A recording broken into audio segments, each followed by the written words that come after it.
ونصلی ونسلم علی سیدنا و مولانا محمد رسولہ النبی الامین المکین الحنین الکریم الرؤوف الرحیم اما بعد فاعوذ باللہ من الشیطان الرجیم بسم اللہ الرحمن الرحیم۔ واجب الاحترام ساتھی، اللہ تعالیٰ کا بے پناہ لطف و کرم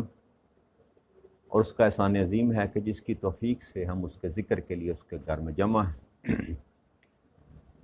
آج ہم اللہ کی توفیق سے 8ویں پارے میں سورہ الانعام کی آیت نمبر 113 جس سے اپنے سبق کا آغاز کریں گے۔ اللہ کریم نے ارشاد فرمایا وَلِتَصْغَىٰ إِلَيْهِ أَفْئِدَةُ الَّذِينَ لَا يُؤْمِنُونَ بِالْآخِرَةِ وَلِيَرْدُوهُ وَلِيَقْتَرِفُوا وَمَا هُمْ مُقْتَرِفُونَ، اور اس لیے کہ ان لوگوں کے دل اس فریب کی طرف مائل ہو جائیں جو آخرت پر ایمان نہیں رکھتے، اور یہ کہ وہ اسے پسند کرنے لگیں، اور یہ بھی کہ وہ انہیں ان بدعمالیوں کا ارتکاب کرنے لگیں جن کے وہ خود مرتکب ہو رہے ہیں۔ یہ آیت مبارکہ جو پچھلا ہم نے مضمون آیت نمبر 111 اور 12 میں جو بات کی تھی، نبی اکرم صلی اللہ علیہ وسلم کو اللہ کریم نے یہ کہا کہ اے میرے محبوب، یہ جو لوگ آپ کی باتوں پر یقین نہیں کرتے، مانتے نہیں، سرکشی کرتے ہیں، اور یہ کہ شیطان صفت لوگ جو پائے جاتے ہیں، تو میرے محبوب یہ فقط آپ کے ساتھ ہی یہ معاملہ نہیں، ہر دور میں ہر نبی کے وقت میں یہ خیر اور شر کا معاملہ جو ہے ہر نبی کے ساتھ رہا۔ تو کل ہم نے اس پر جو گفتگو کی تھی، بات یہاں ہم نے چھوڑی تھی کہ اللہ کریم نے جو خیر اور شر کا معاملہ بنایا، یہ شیطان کو جو پیدا کیا، یہ انسان کے امتحان کے لیے۔ اگر سارے کا سارا خیر ہی ہوتا جو اللہ نے فرمایا کہ میں اگر روکنا چاہتا اسے تو جبرن روک لیتا، لیکن میں جبرن روکنا نہیں چاہتا، برائی کو، برے کو جبرن روکنا نہیں چاہتا، اس لیے آپ میرے محبوب آپ بھی ان کو چھوڑ دیں، جس حال میں یہ ہیں اس حال پر ان کو چھوڑ دیں، کیونکہ جب جبر میں نہیں کرنا چاہتا تو آپ بھی جبر نہ کریں۔ ایمان کا جو معاملہ ہے وہ ہے ہی انسان کی اپنی مرضی پر رب کریم نے چھوڑ دیا۔ تو یہ اللہ فرماتے ہیں کہ یہ جو شر کا معاملہ خیر کے ساتھ چلتا ہے، اور یہ جو شیطان انسان کے دلوں میں وسوسہ ڈالتا ہے، وہ جنوں میں سے ہو یا انسانوں میں سے، یہ شیاطین جو ہیں انسان کے دل میں وسوسہ ڈالتے ہیں، یہ اس سبب سے کہ ان لوگوں کے دل اس فریب کی طرف مائل ہو جائیں۔ کن لوگوں کے؟ جو لوگ گمراہ ہیں، جو سرکش ہیں۔ میں نے کل جو بات کی تھی کہ جن کی طبیعتوں کا میلان جو ہے برائی کی طرف ہے۔ دو طرح کے طبقات معاشرے میں پائے جاتے ہیں نا۔ ایک وہ لوگ ہوتے ہیں جو اچھائی کرنا چاہتے ہیں، اندر سے اچھے ہوتے ہیں، جب بھی ان کو کوئی موقع ملتا ہے وہ اچھا کام کرنے کی کوشش کرتے ہیں، کبھی کامیاب ہو جاتے ہیں، کبھی کامیاب نہیں ہوتے، لیکن ان کا اندر جو ہوتا ہے اس کے اندر ہمیشہ اچھائی کرنے کا جو ہے نا رجحان رہتا ہے۔ اور دوسرا طبقہ وہ ہوتا ہے جو اندر سے برے ہوتے ہیں، چاہے ظاہراً داڑھی بھی ہو، ٹوپی بھی ہو، ہر سال عمرہ بھی کر کے ہیں، لیکن اندر جو خباثت ہوتی ہے نا انسان کے اندر، اس کو جب بھی موقع ملے گا، جب کبھی اس کو ایسا کوئی ماحول ملے گا، وہ برائی کرنے سے باز نہیں آئے گا۔ تو یہ دونوں طرح کی جو قوتیں ہیں خیر اور شر کی، یہ انسان کے ساتھ لگی ہوئی، ہر انسان کے ساتھ لگی۔ اور جو فرشتہ صفت انسان ہوتا ہے، اس پر جو فرشتہ صفت اس کا ہمزاد ہے وہ غالب ہوتا ہے، وہ اس کو نیکی کی تلقین کرتا رہتا ہے، اور اچھے ملان والا آدمی ہمیشہ نیکی کا راستہ جو ہے وہ تلاش کرتا رہتا ہے، متلاشی رہتا ہے۔ اور اسی طرح برائی کے ملان رکھنے والا بندہ وہ ہمیشہ، دیکھیے آپ کی سوسائٹی میں جو لوگ جس طبقے سے ان کی محبت ہوگی ویسے ہی مجلس تلاش کریں گے۔ ایک اچھا آدمی ہے، اچھی طبیعت رکھنے والا، اچھا ملان رکھنے والا، وہ ہمیشہ اچھی مجلس ڈھونڈے گا۔ یار کہاں پر لوگ بیٹھے ہیں جہاں پر اللہ کا ذکر کرنے والے ہیں، اللہ کے رسول کے ذکر کرنے والے ہیں، محفل ذکر میں جائیں گے، محفل نعت میں جائیں گے، درس قرآن میں جائیں گے۔ یہ وہ لوگ ہیں جو اچھا ملان رکھتے ہیں، جن کا تعلق دین کے ساتھ، جن کے اندر اللہ کریم نے خیر کا جذبہ ڈال رکھا۔ اور جو برے لوگ ہیں، یہ سارے تہوار جو ہماری زندگیوں میں آتے ہیں، ابھی رمضان گزرا، ریسنٹلی رمضان گزرا، تو اگر سارے پاکستان کے مسلمان جو ہیں، اگر وہ سارے ہی روزے رکھیں اور سارے ہی نماز پڑھیں اور اگر سارے ہی تراویحاں پڑھیں، تو کیا آپ کو ہزاروں نہیں لاکھوں کی تعداد میں نئی مسجدیں آباد کرنی پڑ جائیں، بنانی پڑ جائیں۔ لیکن اس کا سبب یہی ہے کہ ہمارے درمیان ہی وہ لوگ موجود ہیں جو ہیں تو ایمان والے، لیکن جن کے اندر نیکی کا میلان نہیں پایا جاتا، نیکی کا رجحان نہیں پایا جاتا۔ ایسے لوگ ہیں جن پر شیطان کام کرتا ہے، ان کے ساتھ جو ہمزاد جڑا ہوا ہے وہ شیطان ہے، وہ شیطان ہے۔ اور جو اچھے لوگ ہیں ان کے ساتھ جن کا ہمزاد جڑا ہوا ہے وہ فرشتہ ہے، یا فرشتہ صفت ہے۔ دو قسم کی ارواح دنیا میں آتی ہے نا، ایک کو آپ بد روح کہتے ہیں، روح خبیثہ، اور ایک روح مطہرہ ہے۔ تو دونوں ہی فیکٹر جو ہیں وہ انسان پر کار فرما رہتے ہیں، ایک انسان پر۔ اب جیسی انسان کی طبیعت ہوگی ویسا وہ عمل کرتا چلا جائے گا۔ یہ بات اللہ سمجھانا چاہتے ہیں کہ یہ جو گمراہی کی طرف چلے گے، سرکشی کی طرف چلے گے، یہ امتحان کے لیے ہی میں نے سارا بندوبست کیا۔ ان کا اپنا ملان یہ تھا کہ وہ دین قبول نہیں کرنا چاہتے، ان کا اپنا اندر جو تھا وہ یہ چاہتا ہی نہیں تھا کہ نبی اکرم صلی اللہ علیہ وسلم کی بات کو مانا جائے، حالانکہ وہ جانتے تھے کہ یہ رسول حق ہیں، یہ جو قرآن آیا ہے یہ اللہ کی ہی کتاب ہے، لیکن چونکہ اندر ان کے خباثت تھی، اندر ان کے شیطان تھا، اس لیے وہ ظاہراً جانتے بوجھتے ہوئے اس بات کو قبول کرنے کے لیے تیار نہ تھے۔ اللہ فرماتا ہے یہ سارے کا سارا بندوبست جو کیا ہوا ہے یہ اچھے بندے کی اچھائی کے لیے اور برے بندے کی برائی کو علیحدہ کرنے کے لیے کیا گیا، تاکہ برائی کرنے والے بندے پر شیطان کام کرے اور اس کے سبب سے اس کو سزا قیامت کے دن دی جائے اور دوزخ کو بھرا جائے، اور برے بندے اچھے بندے پر اگر برے بندہ کو وار کرے، شیطان ہو یا انسان ہو، اور وہ اس سے بچے اور نیکی کی طرف اس کا رجحان رہے، تو اس کے سبب سے قیامت کے دن اس کے ساتھ خیر کا معاملہ کیا جائے اور اس کے فضائل میں بلندی دی جائے، اس کو اجر عطا کیا جائے۔ تو یہ سارے معاملے اللہ فرماتا ہے۔ اب دوسری بات جو رب کریم نے اس آیہ مبارکہ میں کی، وہ کون لوگ ہیں ان کا تعارف بھی کرایا جو اس برائی کی طرف جانا چاہتے ہیں یا جن کی طبیعتیں اس میلان مبتلا ہیں اس معاملے میں۔ اللہ نے فرمایا وہ لوگ جو آخرت پر ایمان نہیں رکھتے۔ یہ ایک بڑا باریک نقطہ ہے، یاد رکھیے گا، جس کو اللہ کریم نے قرآن کریم کے شروع میں وہاں سے کیا، اعوذ باللہ من الشیطان الرجیم، بالآخرۃ ھم یوقنون،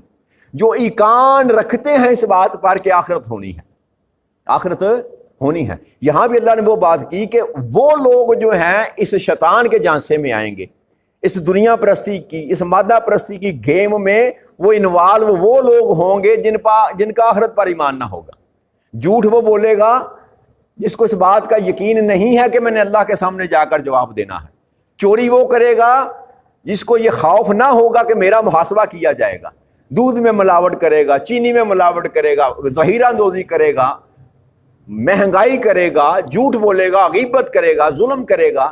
جو کچھ بھی انسان فریب کرے گا دنیا میں، کون کرے گا؟ وہ کرے گا جس کو اس بات پر یقین نہیں ہے کہ اس نے رب کریم کے سامنے کھڑا ہونا۔ اور جو اللہ کے سامنے کھڑا ہونے کا تصور دل میں باندھ لے اور یہ خیال کر رہے کہ یار سارا زمانہ مجھے دیکھے یا نہ دیکھے، کوئی آنکھ مجھے دیکھنے والی نہ ہو، کوئی کیمرہ میرے اوپر نصب نہ کیا گیا ہو، لیکن اللہ تو یہ کہتا ہے کہ میں دیکھتا بھی ہوں اور میں سنتا بھی ہوں، اور میں بڑا باریک بین ہوں، بڑا باریک بین ہوں۔ تو جب انسان اس عقیدے پر آ کر کھڑا ہو جاتا ہے کہ کوئی نہ دیکھے لیکن وہ ذات مجھے ہمہ وقت دیکھنے والی ہے، تو پھر ایسا بندہ آپ گمان کر سکتے ہیں کہ وہ کوئی برائی کرے۔ یہ آپ جائیں نا، سڑک پر جائیں اور چوک میں کیمرے لگے ہوں، جس چوک میں کیمرے لگے ہوں نا، جس چوک میں گورنمنٹ کے کیمرے لگے ہوں، وہاں پر کوئی اوور سپیڈ نہیں گزرتا، وہاں سے کوئی اشارہ کراس کرنے کی کوشش نہیں کرتا۔ کیوں؟ اس کو خبر ہے کہ اگر میں نے یہاں پر اشارہ کراس کیا تو میرا چلان ہو جائے گا، میں پکڑا جاؤں گا۔ یہ یقین ہے انسان کا۔ جب اس بات پر انسان کو یقین ہوگا کہ جب میں جو بھی گناہ کروں گا، جو بھی زیادتی کروں گا، وہ میرا ذات اوپر جو بیٹھی ہے مجھے دیکھ رہی ہے، میں پکڑا جاؤں گا، مجھے سزا ہوگی، مجھے جرمانہ ہوگا، پھر آپ بھلے مجھے بتائیں کوئی شخص ایسا ہوگا اتنا بڑا سرکش ہو جائے کہ یہ جانتے ہوئے کہ مولا مجھے دیکھ رہا ہے پھر بھی گناہ کرے؟ نہیں کرتا۔ تو جب تک انسان پر یہ غلبہ نہ ہو جائے کہ وہ مجھے دیکھ رہا ہے، یا آخرت کا معاملہ کہ میں نے اللہ کے سامنے پیش ہونا، آخرت اسی کو کہتے ہیں نا جی، یہ دنیا ختم ہوگی، حساب و کتاب کے لیے مجھے اللہ کے سامنے پیش ہونا ہے۔ جب انسان اس تصور میں پختہ ہو جائے تو ہر قسم کی برائی سے بچنے کی کوشش کرے گا، اور جب انسان کوشش کرتا ہے تو اللہ پھر اس کی مدد کرتا ہے، اللہ اس کی، یاد رکھیے گا، جب انسان خیر کی طرف اپنے قدم بڑھاتا ہے تو رب کریم اس کا ساتھی بن جاتا ہے، اللہ کریم اس کا ساتھی بن جاتا ہے، اور جب انسان برائی کی طرف قدم بڑھاتا ہے تو شیطان اس کا ساتھی بن جاتا ہے۔ پھر سفر دونوں کا چلتا ہے، دونوں ہی چلتے ہیں، اور ساتھ ایک کی طرف رحمان چل رہا ہے، ایک کی طرف شیطان چل رہا ہے، اور شیطان کا ٹھکانہ تو رب کریم نے بتا دیا کہ یہ خود بھی جہنم میں جائے گا، اور جو اس کے ساتھ ہوگا وہ بھی جہنم میں جائے گا۔ تو اللہ کریم نے اختیار دے دیا انسان کو، اور یہ بات جو اللہ کریم قرآن کریم آپ پورا پڑھتا چلا جائے نا تو آپ کو طرح طرح انسانوں کو اللہ کریم بیان کو بدل بدل کر، احوال کو بدل بدل کر، بات کو بدل بدل کر، انداز کو بدل بدل کر یہ بات سمجھا رہا ہے کہ بندے اس بات کو اپنے دل میں جاں گزی کر لے کہ تو جہاں بھی گھومتا پھرے، ایک دن ایسا آنا ہے کہ جب تم نے میرے پاس آنا ہے اور میں سارا کچھ تیری آنکھوں کے سامنے کھول کر رکھ دوں۔ اس کا نام ہے آخرت پر یقین رکھنا۔ تو اللہ نے فرمایا جو آخرت پر ایمان نہیں رکھتے وہ شیطان کے بہکاوے میں آئیں گے اور وہ سارے معاملات زندگی کے غلط کریں گے، اور کیا کریں گے؟ وہ جو بدعمالیاں کریں گے، وہ جو برے کام کریں گے، وہ اس کو پسند کرنے لگ جائیں گے۔ یہ انسان کی برائی، ایک ہوتا ہے برا عمل کرنا، صاحب نہ چاہتے ہوئے ہو جانا، زندگی میں ہر انسان سے ہو جاتے ہیں، نیک پارسا لوگ بھی برائیاں کر جاتے ہیں، یہ اتنی بڑی بات نہیں، گناہ ہو جانا کوئی بڑی بات نہیں، گناہ پر اکڑ جانا یا گناہ کو جسٹیفائی کرنا یا گناہ کو پسند کرنے لگ جانا۔ بھائی زندگی کے معاملات میں، جوانی میں، لڑک پن میں انسان بڑا کچھ کرتا ہے، بڑا کچھ کرتا ہے، لیکن وہ ناسمجھی میں ہوتا ہے۔ اگر انسان کو سمجھ آ جائے، میں نے زندگی کسی معاملے میں، اگر مثال کے طور پر میں کسی محفل میں بیٹھا دوستوں کے ساتھ، میں نے کوئی برا عمل کر لیا، پہلے شراب ہی پی لیا، جوا ہی کھیل لیا، شرط لگا لی، کیرم پہ لگا لی، لوڈو پہ لگا لی، جو بھی برا عمل کیا تھا تو برا عمل نا میں نے کر لیا، لیکن مجھے علم نہ تھا، لیکن جب وہ مجھے علم ہوا میں نے معافی مانگ لی اللہ سے، تو وہ میرا گناہ اللہ کہتا ہے میں دھو دوں گا، صاف کر دوں گا۔ یہ ہے ایک پہلو۔ دوسرا جس بات کو اللہ کریم پر بیان فرما رہے ہیں کہ وہ پسند کرنے لگے، برا عمل کیا اور وہ دل کو اچھا لگنا شروع ہو گیا، پھر اس کو چھوڑنے کا خیال ہی نہیں آیا، اور انسان اس پر قدم بہ قدم اس پر بڑھتا چلا گیا، اور اخیر اس کا ٹھکانہ کیا ہے؟ جو بندہ برائی کو چھوڑتا نہیں، توبہ نہیں کرتا، اللہ سے معافی نہیں مانگتا، اور اس کو اپنی پسند بنا لیتا ہے، اپنا مشغلہ بنا لیتا ہے، اور اسی بدعمالی کا ارتکاب کرتا چلا جاتا ہے کنٹینیوٹلی، رکتا نہیں کہیں پر، تو اس کا ٹھکانہ رب کریم نے بتا دیا کہ اب تیری منزل جو ہے وہ جہنم ہے، اس کے علاوہ تیرا کوئی اور ٹھکانہ نہیں ہے۔ تو یہ صاف اللہ کریم نے فرما دیا کہ یہ وہ لوگ ہیں میرے محبوب، ان کا ٹھکانہ جہنم ہے، جن کو تیری بات سمجھ نہیں نہ آ رہی،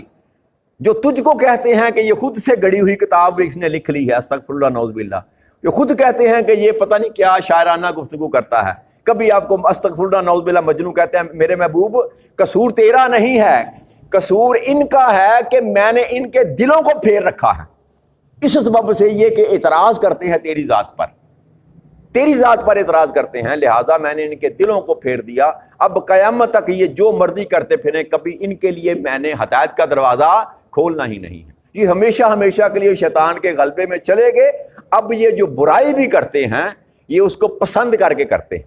یعنی کہ انسان تصور ہی باندھ لے کہ جو میں کر رہا ہوں یہ ٹھیک ہے۔ یہ سب سے بڑے انسان کی بدبختی ہوتی ہے کہ انسان کوئی برائی کا راستہ اختیار کرے یا غلط عقیدے پر ہو اور اکڑ جائے کہ نہیں میں ہی حق پر ہوں، میں ہی حق پر ہوں۔ جب یہاں اس مقام پر انسان آ کر کھڑا ہو جاتا ہے نا کہ میں حق پر ہوں باقی سارے ناحق ہیں، یہ انسان کی بربادی کے لیے اتنا ہی کافی ہوتا ہے کہ اپنے آپ کو بندہ کہے میں ٹھیک ہوں باقی سارے غلط ہیں۔ اس بات کو نگیٹ کر رہا ہے اللہ کریم کہ بھلے جس عقیدے پر ہیں انہوں نے اس کو تسلیم کر لیا کہ ہم حق پر ہیں، لیکن حق کیا ہے؟ حق تو اللہ اور اللہ کے رسول کی بات ہے، حق اللہ اور اللہ کے رسول کی بات ہے۔ اللہ یہ فرماتا ہے کہ محبوب تجھے چھوڑ کر اور ساتھ مجھے چھوڑ کر یہ جو مرضی کرتے پھریں کبھی یہ کامیاب نہیں ہو سکتے، اور یہ بار بار اپنی زندگیوں میں یہ برے اعمال کرتے رہیں گے۔ سبب یہ ہے کہ میں نے ان کا دامن چھوڑ دیا یا انہوں نے میرا دامن چھوڑ دیا۔ تو انسان کی تباہی وہاں سے شروع ہوتی ہے میرے دوستوں، میرے بھائیوں، جب بندہ اللہ اور اللہ کے رسول کے دامن کو چھوڑ دے، اللہ کے ساتھ اپنے تعلق کو ختم کر لے، اللہ کے رسول کے ساتھ اپنے تعلق کو ختم کر لے، اللہ کی اس دی ہوئی کتاب کے ساتھ اپنے تعلق کو ختم کر لے، تو جب بندہ اللہ کو چھوڑتا ہے، اللہ کے رسول کو چھوڑتا ہے، اللہ کی اس کتاب کو چھوڑتا ہے، تو پھر بندہ در بدر بھٹکتا ہے۔ اور جیسے ہی یہ ایک حصار ہے، یاد رکھیے گا، یہ ایمان کا، اللہ اور اللہ کے رسول کے ساتھ محبت کا، اس قرآن کے ساتھ تعلق کا ایک حصار ہے جس نے انسان کو محفوظ کر رکھا ہے برائیوں سے۔ جب انسان اس حصار سے باہر نکلتا ہے تو وہ باہر کھڑا ہے، وہ سارے ہتھیار پکڑ کر کھڑا ہے، جس نے قسم کھائی تھی کہ مولا میں نہیں چھوڑوں گا ان کو، وہ ساتھ ہی کھڑا ہے۔ جیسے ہی آپ اس حد سے باہر نکلتے ہیں وہ آپ کو گلے لگا لیتا ہے اور پھر پلٹ کر کبھی آپ کو اس طرف آنے کے لیے موقع ہی نہیں دیتا۔ تو لہٰذا انسان کو یہ کوشش کرنی چاہیے کہ بندہ اس حصار سے باہر ہی نہ نکلے۔ یہ جو اللہ نے آپ کو مہیا کیا ہے نا، اپنی محبت، اپنے رسول کی محبت اور اپنی کتاب کی محبت، بھائی بھلے چھوٹے موٹے گناہ انسان میں زندگی میں ہوتے رہتے ہیں، میں یہ نہیں کہہ رہا کہ ولی بن جائیں، نہیں، اس کے ساتھ تعلق نہ توڑیں، اللہ کے ساتھ تعلق نہ توڑیں، اللہ کے رسول کے ساتھ تعلق نہ توڑیں، اس حصار سے باہر نہ نکلیں۔ یہ جو میگنیٹ فیلڈ اسلام نے آپ کو مہیا کی ہے نا، اس سے باہر نہ نکلیں، آپ کا دشمن باہر کھڑا ہے۔ تو اس سے بچنے کے لیے ضروری ہے کہ بندہ اپنا تعلق بنائے رکھے اللہ کے ساتھ، اللہ کے رسول کے ساتھ، اس کتاب کے ساتھ۔ اور تعلق بنانے کا سب سے آسان طریقہ یہ ہے کہ کم از کم بندہ 5 وقت آ کر اللہ کی بارگاہ میں کھڑا ہو جائے۔ پھر جب اللہ کے سامنے بندہ اپنے آپ کو پیش کر دیتا ہے تو ایک تعلق ڈیولپ رہتا ہے بندے کے ساتھ، پھر اللہ کی نگاہ میں رہتا ہے۔ جب بندہ اللہ سے مانگتا رہتا ہے تو پھر اللہ بھی اس کو عطا کرتا رہتا ہے۔ باقی اس کی خالصیت پر ڈیپینڈ کرتا ہے کہ وہ کس نیت سے مانگتا ہے، کتنا خالص مانگتا ہے۔ جتنی خالصیت اس کے مانگنے میں ہوگی اس قدر اللہ فضل اس پر زیادہ کرتا چلا جائے گا۔ لیکن یہ نہیں ہو سکتا کہ وہ اس کے در پر آ کر کو مانگے تو وہ دے نہ۔ بس جھوٹے ہی بے شک منہ بنا کر ہی کیوں نہ آ جائے، جھوٹے منہ سے ہی آ جائے، لیکن وہ در اتنا سخی ہے کہ وہ ایسے آنے والے کو بھی کبھی خالی نہیں موڑتا۔ لہٰذا کوشش یہ کرنی چاہیے اپنی زندگیوں میں سے کہ اللہ اور اللہ کے رسول کے ساتھ اور اللہ کی دی اس کتاب کے ساتھ اپنے تعلق کو نہ ٹوٹنے دے۔ زندگی میں جو کچھ کر سکتے ہیں نیک اعمال وہ کرتے چلے جائیں، لیکن کم از کم جو بات ہے، اگر آپ کا اس کے ساتھ تعلق ٹوٹ گیا اور آپ کا یقین جاتا رہا کہ میں نے اللہ کے سامنے پیش ہونا ہے، تو پھر دنیا میں بھی تباہی ہے آپ کے لیے اور آخرت میں بھی ہلاکت کے سوا انسان کا نصیب اور کچھ نہیں ہے۔ لہٰذا اس بات کو اپنے اندر جان گزی کر لے، بٹھا لیں کہ میں نے اللہ کے سامنے پیش ہونا ہے۔ تو پھر انسان ہمیشہ یاد رکھیے، جب انسان اپنا محاسبہ خود کر لے، اپنا محتسب خود بن جائے، حضرت علی کرم اللہ وجہ کریم سے نبی اکرم صلی اللہ علیہ وسلم نے فرمایا کہ اے علی، بستر پہ جانے سے پہلے اپنا حساب کر کے سویا کر۔ ہر روز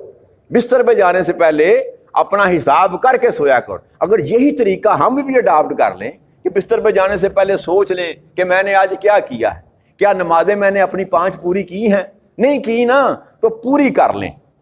بھلے قضا کر کے ہی پڑھ لیں، اپنے پہ قرض نہ رہنے دیں۔ اجر کم ملے گا، ثواب کم ملے گا، کوئی بات نہیں، لیکن آپ کے نامہ مال میں 5 لکھ گئی نا، وہ خانہ خالی نہ رہا، پوری کر لیں۔ کسی کے ساتھ زیادتی کی ہے تو معافی مانگ لیں، کسی کا اگر حق کھایا ہے تو لوٹا دیں۔ یہ محاسبہ آپ اپنا خود کر لیں، یہ اچھا ہے۔ اتنی بڑی نصیحت تاجدار کائنات حضرت محمد مصطفیٰ صلی اللہ علیہ وسلم نے کی کہ یہ اچھا ہے اس حساب و کتاب سے کہ بندہ ہر روز اپنا حساب کر لے۔ جب بندہ یہاں حساب کر کے باقی کو کمی کجی رہ جائے گی نا انسان کی، تو وہ معاف کرنے والا ہے۔ لیکن اگر بندہ ہو ہی سرکش جائے، جیسے شیطان ہو گیا تھا، ابلیس ہو گیا تھا، تو شیطان اور ابلیس کے لیے جو اللہ نے ٹھکانہ رکھا ہے وہ جہنم کے سوا کوئی اور نہیں ہے۔ گناہ گاروں کو اللہ نے بڑے راستے رکھے ہوئے ہیں۔ وہ کہتا ہے تو نے گناہ کیے، کوئی بات نہیں، گناہ گار تو ہے ہی، میں نے پیدا کیے ہیں، بس رو گڑگڑا میرے سامنے توبہ کر لے، میں تیرے گناہ معاف کر دوں گا۔ ظلم ہو گیا، زیادتی کر بیٹھے، کوئی بات نہیں، مجھ سے معافی مانگ لو، میں معاف کر دوں گا۔ لیکن سرکشی پہ نہ اتریا کہ باز ہی نہ آئے، انسان رکے ہی نہ، مانے ہی نہ۔ تو لہٰذا یہ رویہ جو ہے نا، جو ہمارے معاشرے میں آج کل ضرورت سے زیادہ پھیل چکا ہے کہ ہم سرکش ہو چکے ہیں۔ ہماری زیادہ تعداد جو ہے ایمان والوں کی، جن کو ہم کہا جاتا ہے مسلمان، یہ سرکش ہو چکے ہیں۔ اللہ اور اللہ کے رسول کی بات ماننے کے لیے تیار، اپنی مساجد میں حاضری دیکھ لیں، آپ کو پتہ چل جائے گا کہ معاملہ کیا ہے۔ لہٰذا کوشش کرنی چاہیے، اپنے تئیں اپنے دوستوں کو بھی پیغام دیا کریں، کہ یار جتنا ہو سکتا ہے جانا اس کے پاس ہے، جتنی لمبی بھی انسان زندگی بسر کر لے، جو مرضی دنیا میں کما لے، ایک دن ایسا آنا ہے کہ ہم نے اس کے سامنے جانا ہے۔ میں نے اپنے ہاتھ سے اپنے باپ کو دفنایا، آپ نے اپنے ہاتھوں سے اپنے باپوں کو دفنایا ہوگا، انہوں نے اپنے باپوں کو دفنایا، تو یہ سلسلہ چلتا رہے گا، رکنا یہاں کوئی ہمیشہ رہنے کے لیے نہیں آیا، ہمیشہ ذات اسی کی قائم و دائم رہے گی۔ لہٰذا قبل اس کے کہ ہماری اس کے سامنے جا کر پیشی ہو، اپنا محاسبہ انسان کو خود کر لینا چاہیے۔ یہ معاملہ آسان ہے کہ بندے کا لین دین جو کچھ بھی ہے، کمی کجی، خیر شر، اچھائی برائی، دنیا میں جو ہے وہ دنیا میں ہی انسان صاف کر لے، تاکہ جب رب کریم کے سامنے آخرت میں پیش ہو تو اس کے نامہ اعمال میں اگر نیکیاں نہ نکلیں تو کم از کم برائیاں بھی تو نہ نکلیں، پھر اس کے فضل پر معاملہ۔ اللہ کریم آپ کو مجھے توفیق عطا فرمائے کہ دین مبین کی سمجھ بھی عطا فرمائے اور اس پر عمل کرنے کی توفیق عطا فرمائے۔ وما علینا الا البلاغ المبین۔ السلام علیکم ورحمۃ اللہ۔